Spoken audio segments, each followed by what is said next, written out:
समुद्र के वचन सुनकर प्रभु श्री राम जी ने मंत्रियों को बुलाकर कहा कि शीघ्र सेतु तैयार करो जिससे सेना समुद्र पार कर सके।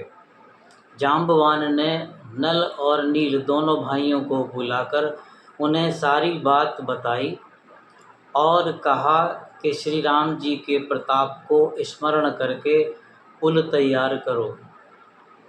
वानर बहुत ऊंचे ऊंचे पर्वतों और वृक्षों को उखाड़ कर लाते हैं और नल नील को देते हैं।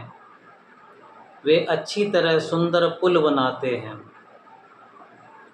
पुल की अत्यंत सुंदर रचना देखकर श्री राम जी हंसकर बोले, यहाँ की भूमि परम रमणीय है, मैं यहाँ शिव जी की स्थापना करूँगा। सुग्रीव ने दूत भेजकर मुनियों को बुलवाया और श्री राम जी ने शिवलिंग की स्थापना करके विधि पूर्वक उसका पूजन किया। श्री राम जी कहते हैं, शिवद्रोही मम भगत कहावा, सोनर सपने हूँ मोहि न पावा। जो शिव से द्रोह रखता है और मेरा भक्त कहलाता है, वह मनुष्य स्वप्न में भी मुझे नहीं पाता। नल नील ने पुल बांधकर उसे बहुत मजबूत बनाया। फिर उस पर से सेना चली। श्री रघुवीर सेना सहित समुद्र के पार हो गए। प्रभु ने समुद्र पार डेरा डाला। समुद्र पर पुल का बांधा जाना सुनकर रावण घबरा गया। जब मंदोदरी ने सुना कि प्रभु श्री राम जी आ गए हैं और उन्होंने खेल में ही समुद्र को बंधवा लिया है, तब वह रावण का हाथ पकड़कर बोली, हे नाथ, आप श्री राम जी का भजन कीजिए। ज्यों पिय मानहु मोर सिखावन, सुजस होय त्यों पुर अति पावन। हे प्रियतम, यदि आप मेरी बात मान लेंगे तो आपका यश तीनों लोकों में फैल जाएगा।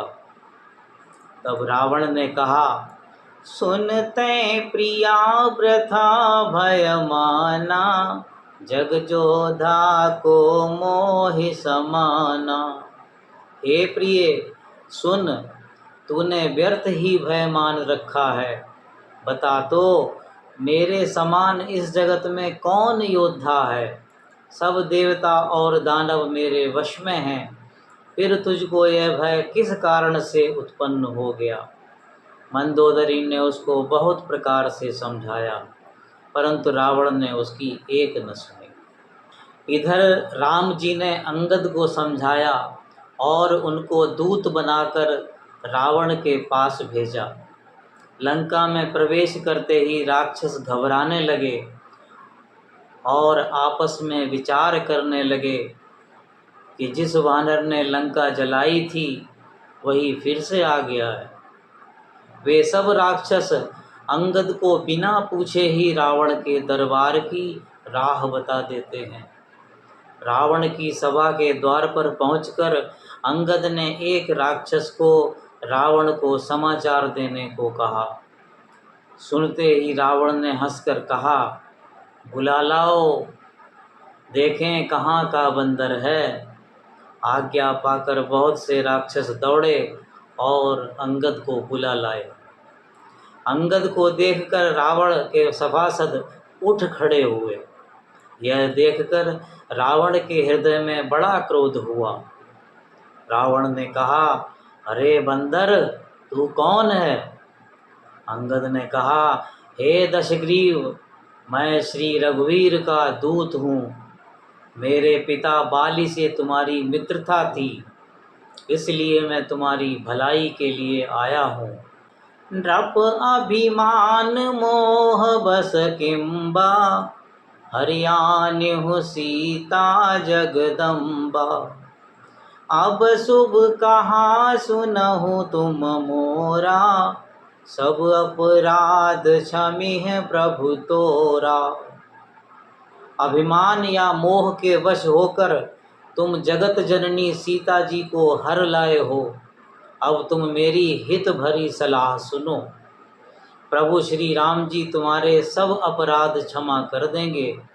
आदर पूर्वक जानकी जी को वापस कर दो और प्रभु श्री राम जी की शरण में जाओ। रावण ने कहा, अरे बंदर के बच्चे, संभाल कर बोल।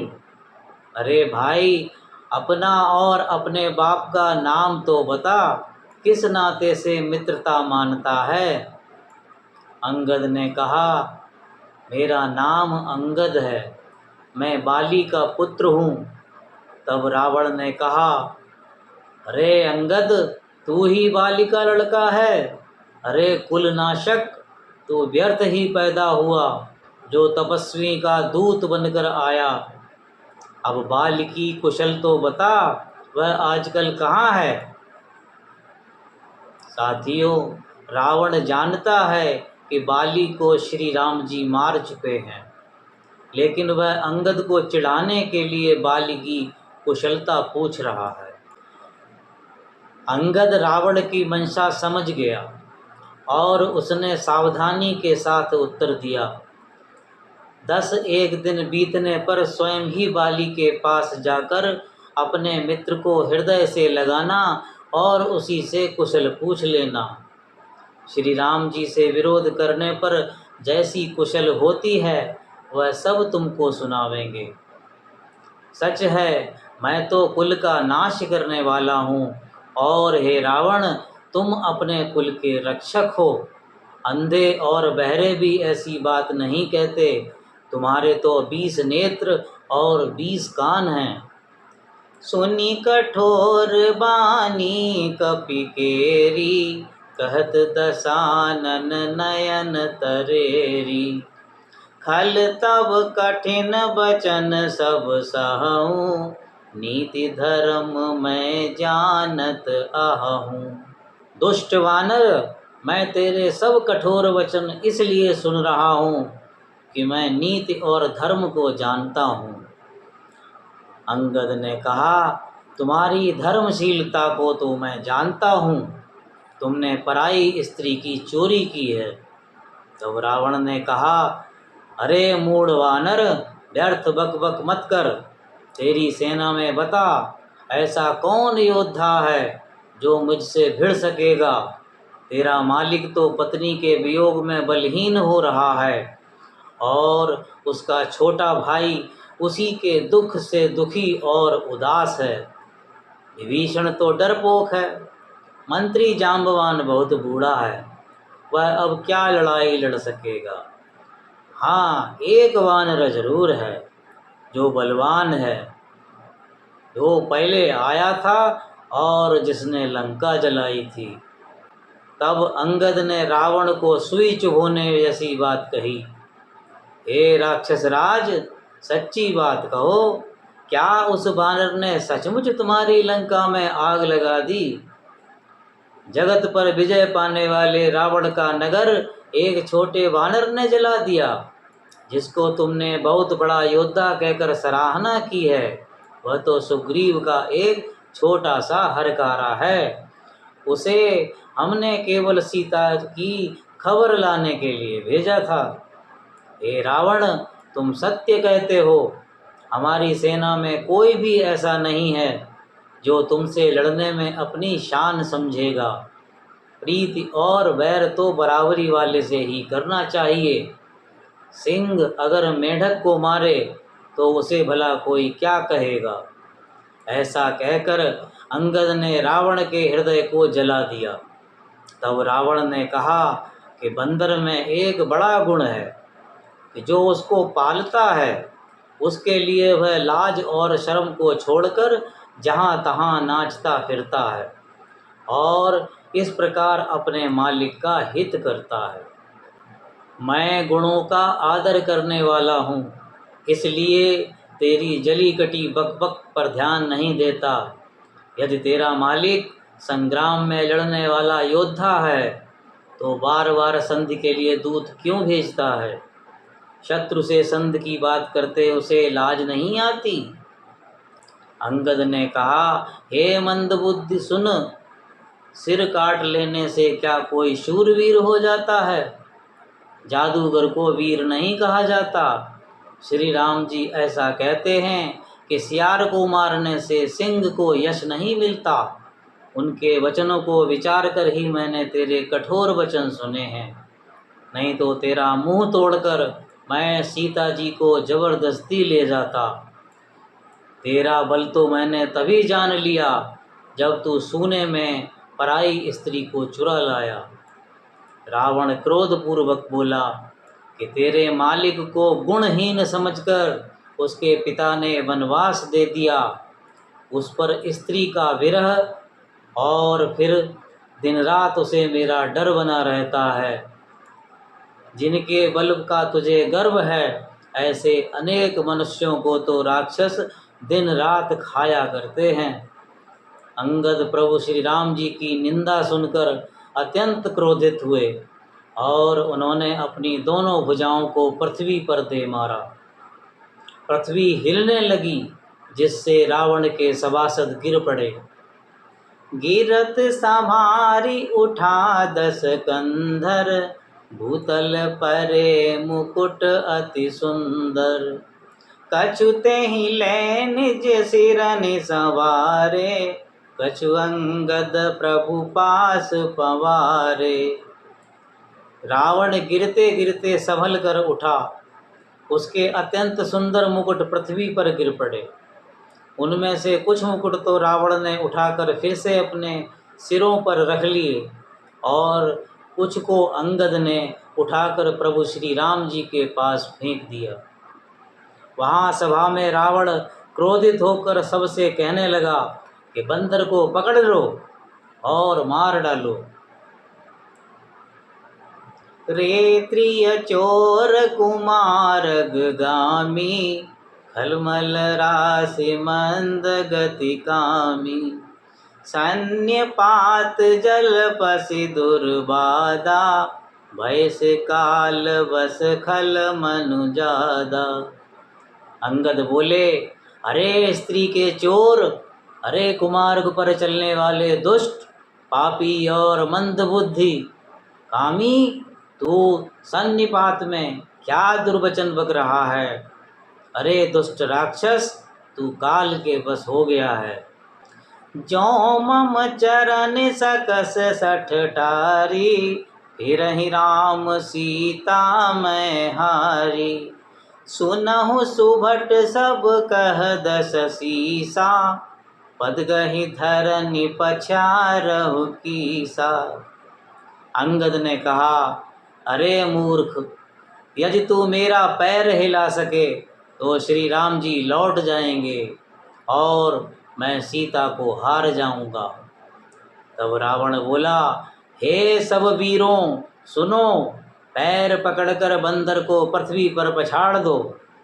मेघनाद आदि अनेकों बलवान योद्धा हर्षित होकर उठे।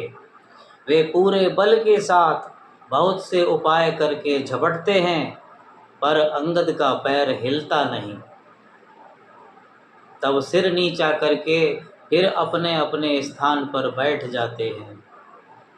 बार बार सब योद्धा कोशिश करते हैं, पर अंगद का पैर है कि नहीं उठता। तब लज्जा के मारे सिर नवाकर सभी राक्षस बैठ जाते हैं।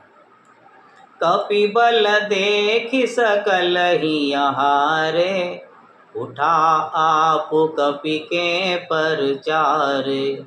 गहत चरण का बाली कुमारा, मम पद गहे न तोर उबारा। अंगद का बल देखकर सब हृदय में हार गए। तब अंगद के ललकारने पर रावण स्वयं उठा। जब वह अंगद का चरण पकड़ने लगा, तब बाली कुमार अंगद ने कहा, मेरा चरण पकड़ने से तेरा बचाव नहीं होगा। गहसि न राम चरण 60 जाई, सुनत फिरा मन अति सकुचाई। अरे मूर्ख, तू जाकर श्री राम जी के चरण क्यों नहीं पकड़ता। यह सुनकर रावण मन में बहुत सकुचाकर लौट गया। सिंहासन बैठे सिर नाई, मानहु संपत्ति सकल गवाई। रावण सिर नीचा करके सिंहासन पर जा बैठा, मानो सारी संपत्ति गंवा कर बैठा हो।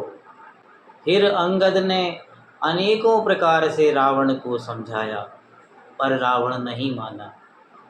शत्रु के गर्व को चूर करके अंगद ने उसको प्रभु रामचंद्र जी का श्रेयस समझाया और फिर राजा बाली का पुत्र ये कहकर चल दिया, हतौ न खेत खिलाई खिलाई, तो अबहि का करहूँ बड़ाई।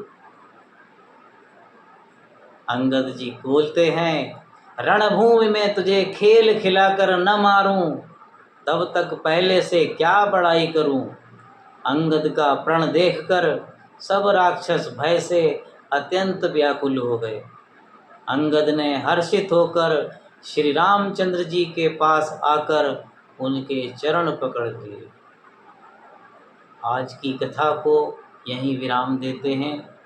बोलिए राजा रामचंद्र भगवान की जय, पवन सुत हनुमान की जय।